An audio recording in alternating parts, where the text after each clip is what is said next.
Hello बच्चों, कैसे हैं आप लोग। मैं उम्मीद करता हूँ सभी बच्चे बहुत अच्छे होंगे। मैं आपका फिजिक्स टीचर एससी श्रीवास्तव। आज मैं आपको इलेक्ट्रोमैग्नेटिक इंडक्शन, एक ऐसा टॉपिक जो बोर्ड्स के या यूँ कह लीजिए एनसीईआरटी के सिलेबस के अकॉर्डिंग मोस्ट इम्पॉर्टेंट है, जिसकी मैं चर्चा करने वाला हूँ। इसके पहले मैंने वीडियो लेक्चर में आपको मैग्नेटिक फ्लक्स के बारे में बताया था, जिसका सीधा सीधा रिलेशन इलेक्ट्रोमैग्नेटिक इंडक्शन से है। लेकिन ये इलेक्ट्रोमैग्नेटिक इंडक्शन है क्या, इसे समझने के लिए थोड़ा सा हिस्ट्री में जाते हैं। और हिस्ट्री ये कि जैसा कि आप सभी लोग जानते हैं कि ऑस्टेल्ड के एक्सपेरिमेंट से ये पता चला कि जब किसी करंट कैरिंग कंडक्टर या धारावाही चालक में धारा प्रवाहित की जाती है, करंट फ्लो कराया जाता है, तो फिर उसके चारों ओर मैग्नेटिक फील्ड प्रोड्यूस हो जाती है। मैग्नेटिक फील्ड यानी चुंबकीय क्षेत्र बन जाता है। इससे ये पता चलता है कि वैद्युत ऊर्जा, यानी जब करंट फ्लो कराते हैं तो वैद्युत ऊर्जा या इलेक्ट्रिक एनर्जी होती है, जो सीधे सीधे मैग्नेटिक एनर्जी में कन्वर्ट हो जाती है, क्योंकि मैग्नेटिक फील्ड बनता है। ये बात सबसे पहले एक साइंटिस्ट थे जिनका नाम था फैराडे के मन में आया कि अगर इलेक्ट्रिक एनर्जी से मैग्नेटिक एनर्जी में कन्वर्ट हो सकता है, तो मैग्नेटिक एनर्जी इलेक्ट्रिक एनर्जी में क्यों नहीं कन्वर्ट हो सकता। यानी उनका कहने का मतलब था कि करंट फ्लो कराते हैं तो मैग्नेटिक फील्ड बन जाती है, तो अगर हम मैग्नेटिक फील्ड प्रोड्यूस कर दें तो करंट बन जाना चाहिए। इस एक्सपेरिमेंट को उन्होंने कुछ इस तरह से परफॉर्म किया कि एक मैग्नेट लिया और एक कॉइल ले लिया। फिर मैग्नेट और कॉइल को मोशन के साथ एक दूसरे के पास लाए, यानी पहले मैग्नेट को ले गए, फिर उसके बाद कॉइल को ले गए। ये एक्सपेरिमेंट उन्होंने बहुत दिनों तक किया, लेकिन उनको सफलता नहीं मिली। मैं ये कहानी आप लोगों को इसलिए भी बता रहा हूँ कि इस कहानी से हमको कुछ बहुत अच्छी सीख भी मिलती है कि जब लगातार हम किसी प्रयास को करते हैं तो कभी कभी सफलता अंतिम क्षणों में भी मिलती है, जो कि इस फैराडे के साथ इस नियम में जुड़ा हुआ है। क्या हुआ कि लगभग इन्होंने 21 वर्षों तक ये एक्सपेरिमेंट परफॉर्म किया, लेकिन उन्हें सफलता नहीं मिली। तो एक दिन गुस्से में आकर के उन्होंने मैग्नेट को उस कॉइल के ऊपर दे मारा, लेकिन जैसे ही मैग्नेट हाथ से छूटा और तेज़ी से अप्रोच कर रहा था कॉइल को, तो देखा क्या कि एमीटर में डिफ्लेक्शन हो गया अचानक। तो फिर उनके मन में आया कि कहीं ना कहीं हमसे कोई कमी हो रही थी, और वो लास्ट में कमी पूरी हो गई। क्या मतलब, क्या कमी हुई कि जब यहाँ पर आपेक्षिक गति होती है, रिलेटिव मोशन होता है, तो मैग्नेटिक फ्लक्स में चेंज होगा। और मैग्नेटिक फ्लक्स या चुंबकीय फ्लक्स में जब चेंज होता है, तब इसमें जो है प्रेरित विद्युत वाहक बल या इंड्यूस्ड ईएमएफ कह लीजिए उत्पन्न होता है। और अगर इस तरह से सर्किट कोई क्लोज है तो फिर उसमें करंट भी फ्लो होती है, जिसको हम लोग बोलते हैं इंड्यूस्ड करंट। यानी दो बातें मैंने बताई कि अगर रिलेटिव मोशन होगा किसके बीच में, motion between magnet and coil, पहली चीज तो क्या होगा, चेंज इन मैग्नेटिक फ्लक्स होगा, चेंज इन मैग्नेटिक फ्लक्स। और अगर चेंज इन मैग्नेटिक फ्लक्स होगा तो इसका मतलब हुआ कि इंड्यूस्ड ईएमएफ प्रोड्यूस होगा, इंड्यूस्ड ईएमएफ प्रोड्यूस हो जाता है। और अगर सर्किट क्लोज है, यानी इन क्लोज सर्किट क्या होगा, इंड्यूस्ड करंट प्रोड्यूस होगी, इंड्यूस्ड करंट प्रोड्यूस होती है। ठीक है, यानी ये इतने सारे पॉइंट निकल कर आए। यानी if relative motion in between magnet and coil, it produce change in magnetic flux, due to change in magnetic flux it produce an EMF. This EMF is said to be induced EMF. And if circuit is closed, it means current flows in a circuit. This current is said to be induced current, and the whole phenomena is called electromagnetic induction. यानी मैंने क्या कहा कि यदि चुंबक और कुंडली के बीच में चुंबक और कुंडली के बीच में आपेक्षिक गति होती है, तो कुंडली में चुंबकीय फ्लक्स में परिवर्तन होता है, जिसके फलस्वरूप EMF प्रोड्यूस होता है, यानी प्रेरित विद्युत वाहक बल उत्पन्न होता है। और अगर सर्किट क्लोज है तो फिर उसमें करंट भी फ्लो होती है, जिसको कहते हैं प्रेरित धारा या इंड्यूस्ड करंट। और इस पूरी घटना को कहते हैं इलेक्ट्रोमैग्नेटिक इंडक्शन या विद्युत चुंबकीय प्रेरण। तो मुझे लगता है कि ये कॉन्सेप्ट आपको अच्छी तरह से समझ में आया होगा।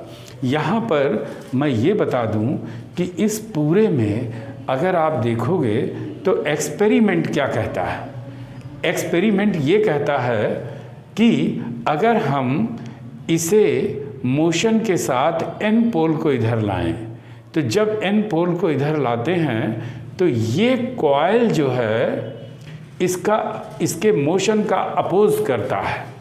मोशन का अपोज करता है तो इसका मतलब ये होगा कि यहाँ पर फिर एन पोल बन जाना चाहिए। और अगर यहाँ पर एन पोल बनेगा तो देखते क्या है कि सर्किट में एंटी क्लॉकवाइज में, यानी वामावर्ता दिशा में धारा बहने लगती है। ये एक्सपेरिमेंट है, यानी इसमें ये इस डायरेक्शन में करंट फ्लो होता है। यही अगर इसे दूर ले जाए, यानी N pole away from coil, तो देखते क्या है, ये इसे पास लाना चाहती है। यानी कॉइल पास लाएगी कब, जब यहाँ एस पोल बनेगा। यानी इस बार भी मोशन का ही अपोज किया। जब ये दूर जा रही थी तो इसे अपनी तरफ खींच के लाना चाह रहा था। और ऐसे में जो करंट इसमें फ्लो होती है वो दक्षिणावर्ता दिशा या क्लॉकवाइज डायरेक्शन में यहाँ पर करंट फ्लो होती है। सिमिलरली अगर एस पोल अप्रोच कर रहा है तो इस एस पोल का ये मोशन का क्या करेगा, अपोज। और अपोज कब करेगा, जब यहाँ एस पोल बनेगा। तो इसका मतलब हुआ कि एस पोल बनने पर आप देखते हैं क्लॉकवाइज डायरेक्शन में धारा बहती है, तो इस तरह से धारा यहाँ बहेगी। जब आप एस पोल को दूर ले जाते हैं, away from coil, south pole is away from coil, तो आप देखोगे कि ये इसे पास लाने की कोशिश करता है, यानी एन पोल बन जाएगा। और अगर एन पोल बनेगा तो जाहिर है कि इसमें जो करंट फ्लो होगी वो एंटी क्लॉकवाइज डायरेक्शन में। तो इस तरह से आप देखते हैं कि ये इंड्यूस्ड ईएमएफ जिस कारण से पैदा होता है, एक तरह से देखा जाए तो उसी कारण का ये विरोध करता है। The cause which it produce it oppose that cause.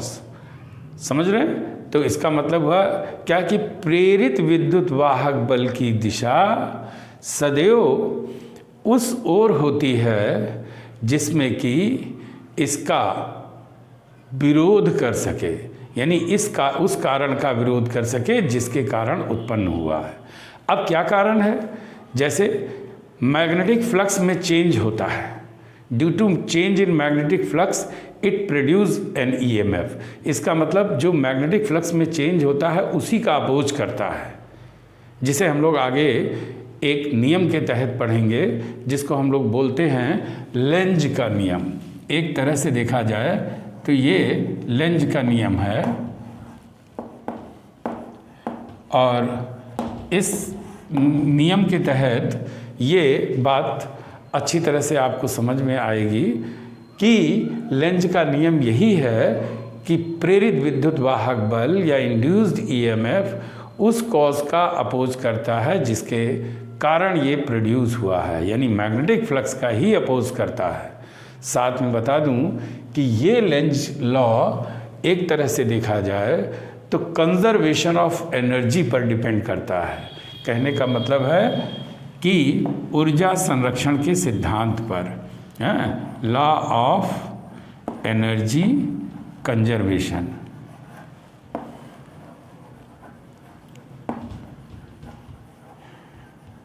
ठीक है, तो लॉ ऑफ कंजर्वेशन इस पे डिपेंड करता है। इसमें फैराडे ने 2 नियम दिए थे जो मैं एक एक करके आपको बताऊंगा।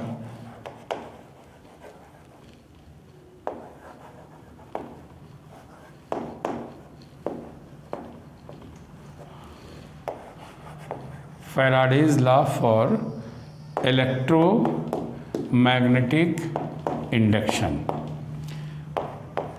पहला लॉ ये था कि due to change in magnetic flux it produce an EMF, और ये ईएमएफ केवल तभी तक रहता है जब तक मैग्नेटिक फ्लक्स में चेंज होता है। इसी चेंज इन मैग्नेटिक फ्लक्स को अगर मैं ये कहूँ कि the negative rate of change of magnetic flux is equal to induced EMF, यानी फैराडे का जो पहला लॉ था वो यही था कि the negative rate of change of magnetic flux is equal to an induced EMF. Induced EMF अगर देखा जाए तो यहाँ पर ये माइनस साइन इसी बात को बताता है कि ये लेंज का नियम भी इसमें जुड़ा हुआ है, यानी लेंज का नियम मतलब विरोध करने का। इसको हम लोग न्यूमैन लॉ के नाम से भी जानते हैं, न्यूमैन लॉ, जो बहुत इम्पॉर्टेंट है। सेकेंड लॉ मैं आपको बता चुका हूँ, और वो आपने पीछे पढ़ा लेंज लॉ। इस लॉ को ही सेकेंड लॉ के रूप में देखते हैं। तो पहले में क्या हुआ कि अगर मैग्नेट और कॉइल के बीच में रिलेटिव मोशन है तो चेंज इन मैग्नेटिक फ्लक्स होगा, जिसके नाते ईएमएफ प्रोड्यूस होगा, और जब ईएमएफ प्रोड्यूस होगा सर्किट क्लोज होगा तो इंड्यूस्ड करंट भी प्रोड्यूस होगी। ये पहले लॉ के according the negative rate of change of magnetic flux is equal to induced EMF के होगा। तो मुझे उम्मीद है कि आपको हमारा ये वीडियो लेक्चर अच्छा लगा होगा और समझ में आया होगा। अगर आपको अच्छा लगा हो, समझ में आया हो, तो आप इसे सब्सक्राइब करें, लाइक करें और ढेर सारे लोगों में शेयर करें। Thank you.